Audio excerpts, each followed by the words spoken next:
everybody. Welcome to another episode of The Space Between. My name is Zach Eichels, and I'll be your host for today. On today's episode, we have a very special guest. Joining us is Tim Bobanic, Supervisor of Elections for Brevard County. Thank you so much for being with us. We really appreciate your time. It's my pleasure. So let's get on with the questions. How did you get into elections? This is an interesting profession.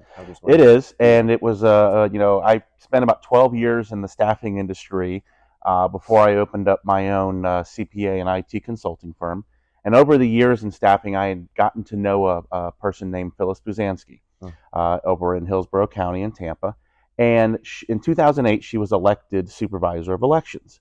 And that year, the prior administration had a lot of problems. They made the news. It was all national headlines. They were the last county to report the results. And there was just a lot of issues. So after she took office in 2009, I reached out to offer IT consulting services. And we started talking, and I was part of a team with the new administration that was looking at what went wrong in that election in 2008. And it turned into an unsolicited job offer. After a few months on this consulting team, they offered me the job of director of IT over there. And so I kind of walked away from my own company. I started over there and was with Hillsborough County for 4 years. And in 2013, I accepted a job offer from our prior supervisor, Lori Scott, as the director of IT and election services. It was an opportunity to expand my job beyond the IT realm and into the election services and the logistics and so forth of delivering the equipment and everything and getting into candidates and list maintenance type stuff. So it was an opportunity to expand my role.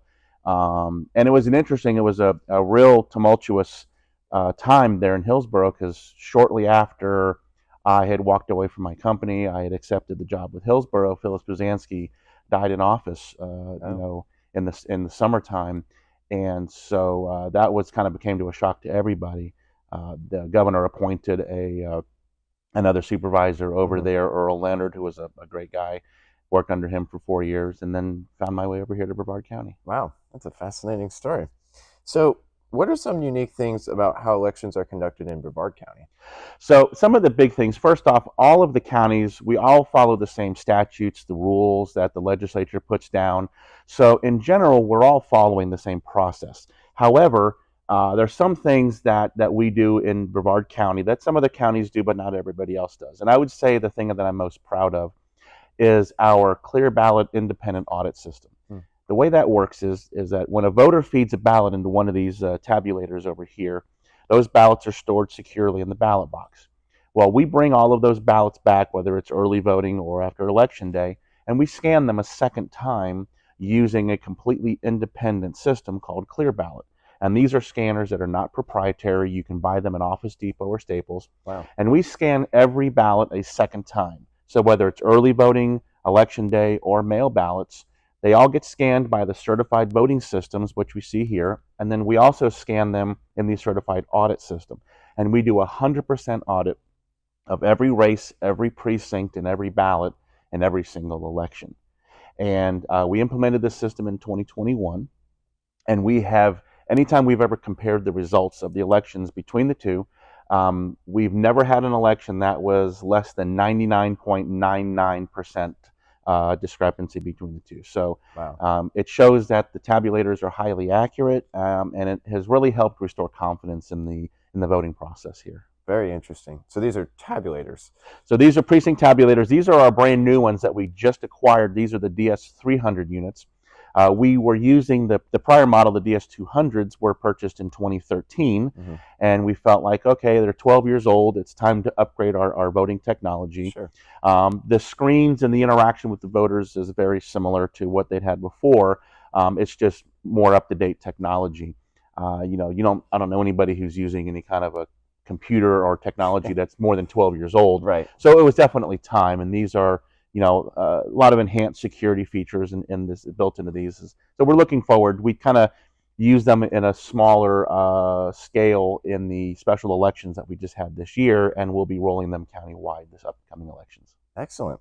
So what legislative changes has Florida had to adapt to in recent years? So most recently, the legislature made significant changes to the constitutional initiative petition process. Mm. So if you remember last year, we had amendments on the ballot for marijuana, abortion, and various things. And those are put on by organizations that go out and get petitions signed.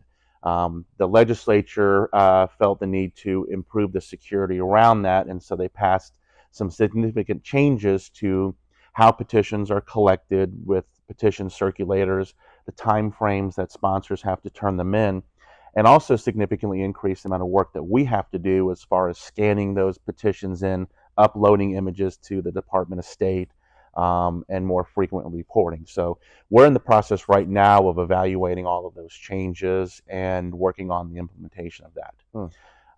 Last year and a couple of years in the past, they've really done a lot with mail ballots. The legislature has made significant changes. One of the biggest changes was that in the past, when you requested a mail ballot, you could, that request was good for 2 general election cycles. And then they changed it to where it was only good for 1 election cycle. And then they changed it to where they all expired after 2022. So when we started January 1st, 2023, we went from 150,000 mail ballot requests to none. And we had to reach back out to those voters and re-engage those who wanted to stay on the mail ballot list to get them to re-enroll. And the current law now is that every election cycle, all the requests will expire, and then we have to do that outreach to all those voters. Wow.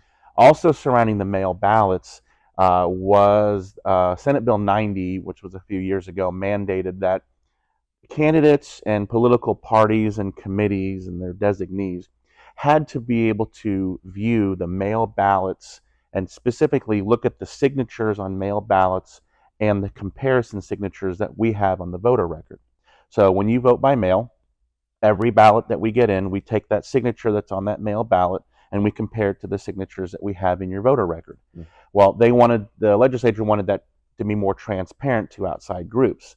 And they passed a law that said that we had to make it to where they have reasonable access to be able to see those images. Well, we interpreted reasonable access to mean maximum transparency. So we wrote a program in-house called SigView that is running in the lobbies of our 4 offices. We have a computer kiosk in every one of our offices. And these designated persons can go in onto our website, they can register for a time slot, and they can sit down, they can select a date, and they can see all of the images of our mail ballot envelopes. Now, not the ballots themselves, but just the envelopes, the signatures, and then all of the corresponding voter signatures, and whether that ballot was accepted or rejected, or whether it was cured after the fact. And it really allowed, again, greater transparency in the mail ballot process. And whereas some counties are producing maybe 1 or 2 trays and allowing people to look through them, with our digital system that we have, the SigView teams that come in and kind of audit us, we're able to view over 90% of all of the mail ballots that we went through and accepted. So it's a very open, public, transparent process, and it was so well received. We actually won a national award for it from the Federal Elections Assistance Commission. Congratulations. We won a clearinghouse award, so we're very proud of that. That's excellent. Also in the realm of transparency is expanded transparency when it comes to ballot duplication. Now, people get nervous. They say, well, what do you mean ballot duplication? Why would you duplicate a ballot? Well, when mail ballots come in, they are sometimes damaged. Sometimes the voters make a mistake on the ballot. They'll fill in an oval, then they'll put an X. No, and I said, I want to vote for that candidate instead. Sometimes they'll just rest their pen and make a tiny little dot in one oval, but then they'll fill in another oval, and it's clear what the voter's intent was. Well, the scanning systems that we use are very, very sensitive to any little extraneous mark on there, and if it cannot clearly decide where the vote should go, it will reject it, and then we'll have to duplicate that ballot to the voter's intent. So we created a process, and when you walked in the office, you would have seen it, where we have overhead cameras that are over the ballot duplication teams. And the one person calls out, here's the votes. They mark them on a computer system and it prints a pre-marked ballot. And then we lay them side by side and project them onto TVs in the front of our office so that everybody can see exactly how the ballots are duplicated, how they're marked. We serialize them, so if I ever had to go and match a duplicated ballot to the original ballot, we can easily pair them back up again to show that they were duplicated correctly. All of this was stuff that the legislature mandated, and we had to spend significant time and in some cases money and resources to implement this. But again, whenever we have these come in, I just think it's important to interpret maximum transparency, maximum compliance, and not just do the bare minimum. Right. Wow, this is fascinating. What are the most important things for voters to be aware of about elections? So first off is keeping your information current. We have an expression that we use in the office. It is to be election ready. You know, when you get into an election cycle, make sure that you know where your polling place is. Is your information up to date? Do I have the most recent address for you? Is your party been updated? If you wanted to change parties, is it reflective? Because Florida has a 29-day, what we call a book closing deadline, that you have to be registered to vote. You have to have your party updated 29 days prior to a primary election in order to cast a ballot. So we encourage voters to go to votebrevard.gov. There's a My Registration Status where they can go online and they can see all of that information. You know, there has to be some kind of a burden of responsibility on the voter's part to make sure that they are prepared and ready to go into the polling places. One of the biggest things that we really push is the sample ballots. You know, we send sample ballots to all registered voters before every election, and it gives them an opportunity to review all of the candidates and the questions. And you know, it speeds up the time that they are in the voting booth. If the voter is seeing the ballot for the very first time, and in 2022, if you lived in, let's say, the city of Palm Bay, you had 39 questions and candidates to vote on. You know, so if you haven't done your research ahead of time, you're going to spend a lot of time in that voting booth. And we see people on their phones trying to research these questions. Yeah. You know, the constitutional amendments, somebody once told me that the amendments were written for lawyers to litigate, not for voters to understand. And sometimes they're very difficult to, like, if I'm voting yes, does that mean I want this or I don't want this? So we really encourage voters to study that sample ballot, pre-mark it, and then bring it with them to the polling place so that they are you know, quicker and more expedited in the voting booth. Mm-hmm. Now, for us, we're always educating voters on the three methods of voting. You know, you have a vote by mail, early voting, and election day. We equally promote all three methods. You know, during the mail ballot process, we work with, you know, groups like Clear Channel to do digital billboard advertising to let people know that we're in the vote by mail time period. And then when we're in early voting, we have, you know, information about all of our early voting sites. If you go to votebrevard.gov during the early voting period, you can actually see a list of the sites and you can see an estimated wait time for each site. You know, it's important to know that voters can go to any early voting site, they can cast their ballot. Unlike election day, where you have to vote in your assigned polling place, you can go to any early voting site. So if you see a long line or a long wait at the Vieira Regional Community Center, for instance, but then you can just go up the road a little bit to another one of the another early voting site that maybe has little to no wait time at all. Mm-hmm. Wow.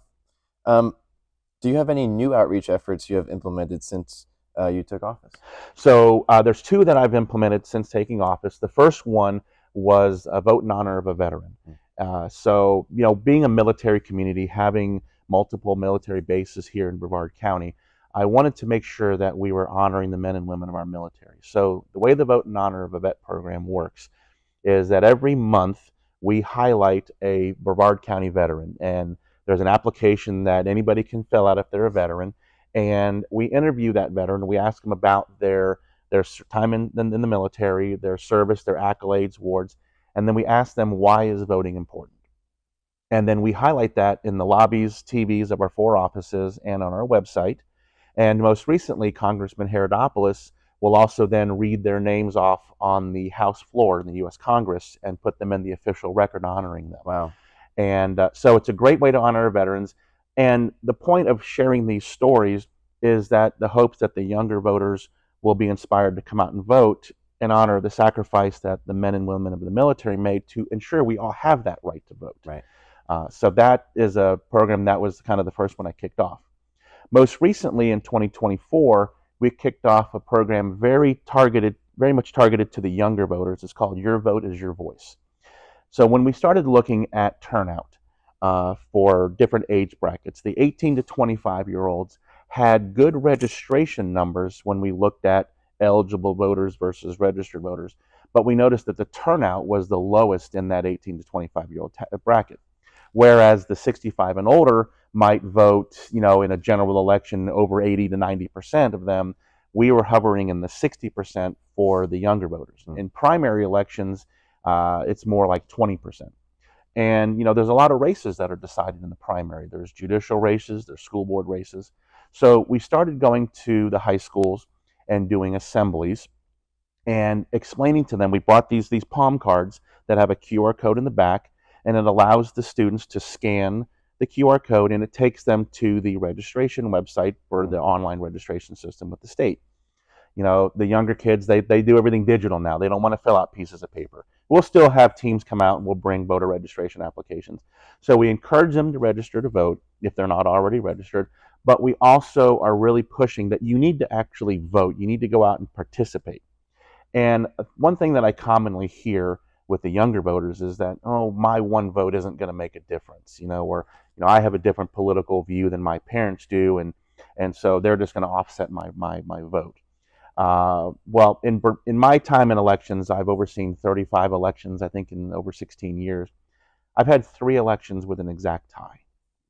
And most recently, we had a tie in the city of West Melbourne in the 2024 general election. And it came down to the very last day. We did the recounts, and after the recount, we had an exact tie.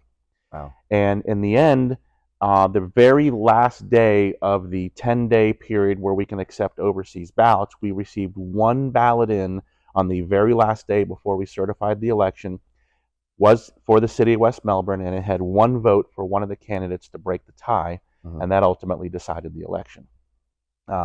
The other 2 races, one was a special district race, and one was a town of Malabar had a referendum. And it was an exact tie. When we recounted it, it was a tie. And so we looked at their charter, and it said for a referendum to pass, you have to have majority vote. Majority is 50% plus 1 vote. They had 50-50, so the referendum failed. So if anybody says my 1 vote doesn't really make a difference, I can point to 3 elections where 1 vote absolutely could have made the difference. And, I talk to the students and I say, did you know that there's amendments and referendums about marijuana, abortion, clean water, all of these, hot topics that they're all interested in. And I explain to them that if you're not voting, then you're not expressing yourself. And I believe in the old adage, if you don't vote, you don't have the right to complain. So we're trying to engage the students more. We really did it in 2024 because we realized that in order to vote in the primary, they had to be registered over the summertime when they weren't in school, and we weren't able to go and do these registration drives. So we hit them right after the March election in the presidential preference primary to try to prep them for the rest of the year.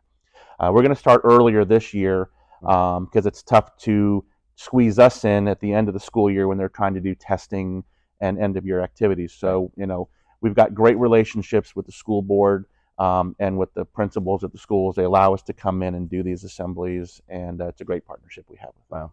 Well, Tim, that was incredible messaging, incredible information and insights. We thank you so much for your time and service to the county and the country as a whole for making voting happen. I appreciate it. It's my honor to serve the voters of Brevard County. Absolutely. Thank you, everyone, for joining us. We'll see you next time on another episode of The Space Between.